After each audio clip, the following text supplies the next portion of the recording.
wabarakatuh. Nama saya Halimah Lutfia. Di sini saya akan membuat video untuk memenuhi tugas UTS mata kuliah Kiswah.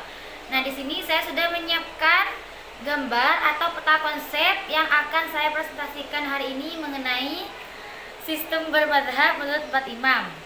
Nah, di sini sudah ada 4 imam. Imam yang pertama itu Imam Syafi'i, yang kedua Imam Hanafi, yang ketiga Imam Hambali, dan yang terakhir Imam Maliki. Dan menurut mazhab Imam Syafi'i, sistem ibadah itu ada 4. Yang pertama sholat, yang kedua puasa, yang ketiga zakat, yang keempat haji. Juga ada sistem muamalah menurut Imam Syafi'i, yaitu interaksi sosial dan ekonomi. Dan penelitian hukum menurut Imam Syafi'i yaitu ada 4. Yang pertama Al-Quran, yang kedua qiyas, 3 hadis, dan yang terakhir ijma.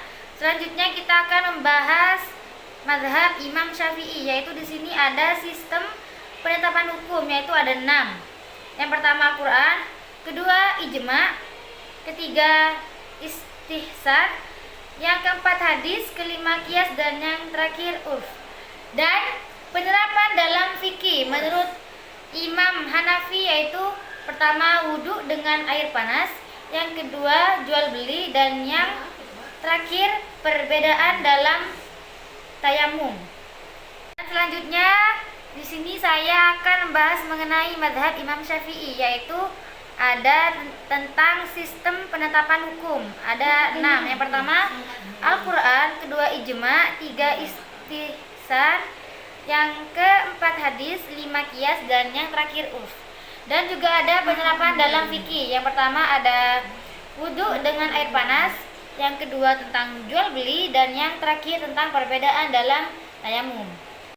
Saya akan membahas mengenai mazhab Imam Maliki, yaitu ada penerapan dalam fikih, yaitu ada 5. Yang pertama wudhu, kedua tayamum, yang ketiga pernikahan, yang keempat jual beli, dan yang terakhir mengenai sholat.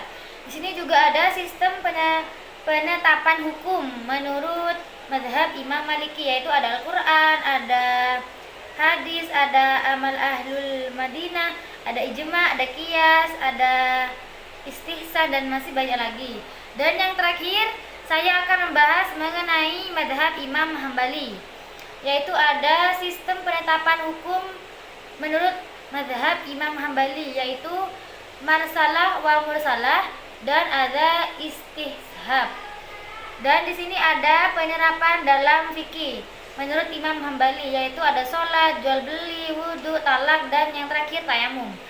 Dan sekian dari saya, semoga bermanfaat. Wassalamualaikum warahmatullahi wabarakatuh.